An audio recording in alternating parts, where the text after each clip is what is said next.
এই মুহূর্তে আমাদের সাথে অনলাইনে যুক্ত হয়েছেন লালমনিরহাট জেলা জামায়াতের সেক্রেটারি ফিরোজ হায়দার লাবলু। ফিরোজ হায়দার লাবলু, আপনাকে স্বাগত মধুমতি ব্যাংক টু পার্লামেন্টে। ধন্যবাদ আপনাকে। আসসালামু আলাইকুম রহমতুল্লাহ। ওয়ালাইকুম আসসালাম। আপনার কাছে প্রথমে যে বিষয়টা আমরা জানতে চাই সেটা হচ্ছে, আমরা বিগত দিনে নির্বাচনী পরিসংখ্যানগুলো যেখানে দেখেছি সেখানে দুবার আমরা দাঁড়িপাল্লাকে প্রতিদ্বন্দ্বিতায় দেখেছি। আগামীতে যে ফেব্রুয়ারিতে যে নির্বাচনটা হচ্ছে, পরিবর্তিত প্রেক্ষাপট, এবার বলা যায় জাতীয় পার্টি দ্বিধান্বিত নির্বাচনে অংশ নেওয়া নিয়ে আওয়ামী লীগ মাঠে নেই, প্রধান প্রতিদ্বন্দ্বী আপনাদের বিএনপি, গণঅভ্যুত্থানের নেতৃত্ব দেওয়া অন্যতম সেখানে সৃষ্টি করা একটি দল জেএনসিপি, তারাও আছে। সব মিলিয়ে ভোটের মাঠ আপনাদের জন্য কতটা চ্যালেঞ্জ হয়ে দাঁড়াবে? জি, ধন্যবাদ আপনাকে, ধন্যবাদ ডিবিসির দর্শক শ্রোতাবৃন্দকে।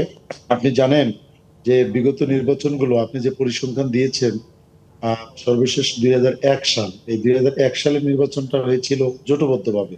লালমনিরহাট জেলায় 3টি আসনের মধ্যে একটি আসন লালমনিরহাট 1, এই আসনে জামাত ইসলামী নির্বাচন করেছিল। বাকি যে দুটি আসন, এই দুটি আসনে আমাদের তৎকালীন জোটের সঙ্গে বিএনপি নির্বাচন করেছিল। পূর্বের যে পরিসংখ্যানগুলো আপনি দিলেন, জুলাই বিপ্লবের পর, বিগত 24 সালের 5ই আগস্টে জুলাই বিপ্লবের পর এই পরিসংখ্যান মানুষের হৃদয়ে পরিবর্তিত হয়েছে। মানুষ পূর্বের যে শাসন ক্ষমতাগুলো ছিল, আপনি জানেন বিএনপি, আওয়ামী লীগ এবং জাতীয় পার্টি, 3টি দলই মূলত রাষ্ট্রীয় ক্ষমতায় ছিল। লালমনিরহাট জেলার আলোচনা যদি করি আমরা, 3টি দলে লালমনিরহাট জেলার তরুণদের, বেকারদের কাজের ক্ষেত্রে, আমাদের এখানে নারীদের পুনর্বাসনের ক্ষেত্রে, চিকিৎসা ব্যবস্থার উন্নতির ক্ষেত্রে, আমাদের ছাত্রছাত্রীদের পড়াশোনার জন্য মিনিমাম ফ্যাসিলিটিস এর ক্ষেত্রে তাদের ভূমিকাটা খুব বেশি উল্লেখযোগ্য নয়। ফলশ্রুতিতে মানুষ এখন নতুন চিন্তা করতেছে। এবং আপনি জানেন যে বাংলাদেশের আর একটি মৌলিক সমস্যা যেটা দুর্নীতি, সেটা লালমনিরহাটেও এটি মুক্ত নয়। এই দুর্নীতি মুক্ত সমাজ, তরুণদের কর্মসংস্থান, নারীদের কর্মসংস্থান সহ পুনর্বাসন, ছাত্রছাত্রীদের সহযোগিতা, হাসপাতালে চিকিৎসার সুষ্ঠু পরিবেশ এবং ডাক্তার নিশ্চিত করা, এই দিক থেকে মানুষের মনে এখন নতুন ভাবনা যে আসলে পূর্বের 3টি দলেই তারা মোটামুটি এই কাজগুলো করতে পারেনি। মানুষের এখন চিন্তা চেতনা যে জামাত ইসলামীকে একটা বার তারা ক্ষমতায় দেখতে চায়। ইতিপূর্বে আপনি জানেন যে বাংলাদেশ জামাত ইসলামের 2জন মন্ত্রী ছিলেন, তারা মন্ত্রণালয়ে দায়িত্ব পালন করেছিলেন, তারা সততার সহিত এই দায়িত্ব পালন করেছিলেন। এই কারণে দুর্নীতির ক্ষেত্রে জামাতকে মানুষ মনে করেছে জামাত ইসলামী রাষ্ট্রীয় দায়িত্বে আসলে তুলনামূলক দুর্নীতি বন্ধ হয়ে যাওয়ার সম্ভাবনা রয়েছে। এবং তরুণদেরকে জাগিয়েছি, তাদেরকে জানিয়েছি, বিশেষ করে আমাদের এখানে যে যুবক যুবতী রয়েছে তাদেরকে টেকনিক্যাল জ্ঞান দিয়ে তাদেরকে দক্ষ করে গড়ে তোলে বিদেশে রেমিটেন্স আহরণের ক্ষেত্রে আমরা সহযোগিতা দেব মর্মে জানিয়েছি। বিশেষ করে আমিও একটা নির্বাচনী এলাকায় রয়েছি, আদিতমারি কালীগঞ্জ, এই এলাকায় প্রায় 4,26,000 ভোটার। এইখানে আমরা চিন্তা করেছি, আমাদের আইডিয়া দিয়েছি, আমরা পরিকল্পনা নিয়েছি কমপক্ষে 2% তরুণকে আমরা রেমিটেন্সের সঙ্গে সংশ্লিষ্টতা নিয়ে আসবো। যারা বিদেশে দক্ষ হয়ে যাওয়ার মতো তারা সেখানে যাবে, অথবা দেশে থেকেও আমরা ফ্রিল্যান্সিং শিখিয়ে বাসায় থেকে রেমিটেন্স আহরণ করা সম্ভব।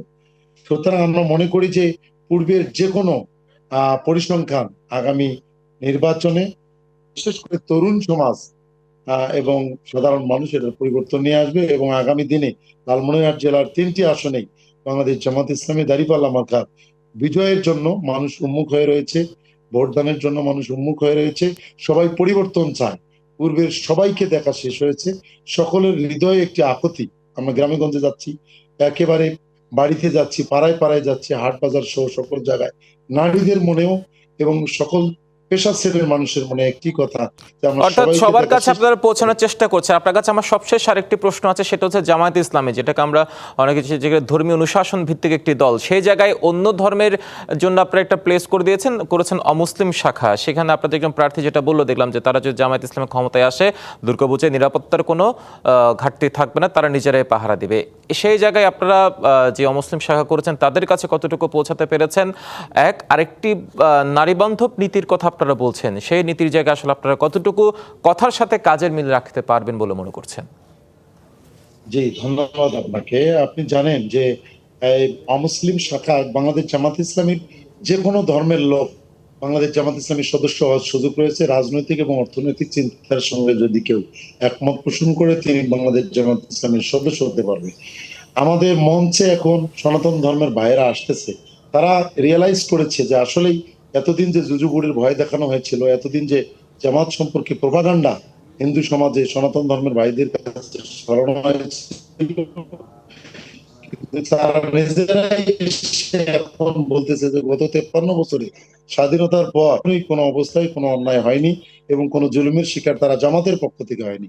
এজন্য তারা এসে বলতেছে যে এই 53 বছর তো জামাত ক্ষমতায় ছিল না, যদি কেউ ক্ষতি করে থাকে বা যদি কেউ তাদের উপর অন্যায় করে থাকে সেটি জামাত ইসলামী করেনি, অন্যান্য দল হয়তো তাদের করেছিল। এই জন্য তারা এখন জামাতের দিকে ঝুঁকে এসেছে এবং নৈতিকতা সম্পন্ন একটি দল হওয়ার কারণে আপনার এই হিন্দু সমাজের যে সমস্ত ভাইরা রয়েছে তারা এখন অনেকটা স্বস্তি ফিল করতেছে, আমাদের প্রোগ্রামগুলোতে আসতেছে।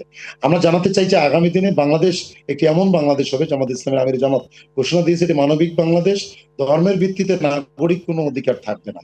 এ দেশে যারা নাগরিক তারা নাগরিক অধিকার সবাই সমান ভোগ করবে, সেই রকম একটি বাংলাদেশ বিনির্মাণ করতে চাই জামাত ইসলামী। নিশ্চয়ই নিশ্চয়ই, আপনার জন্য শুভকামনা ফিরোজ লাভলু। আপনাকে অসংখ্য ধন্যবাদ আজকে মধ্যমতি বেঙ্গলুরু পার্লামেন্টে এসে আপনার মূল্যবান সময় আমাদেরকে দেওয়ার জন্য।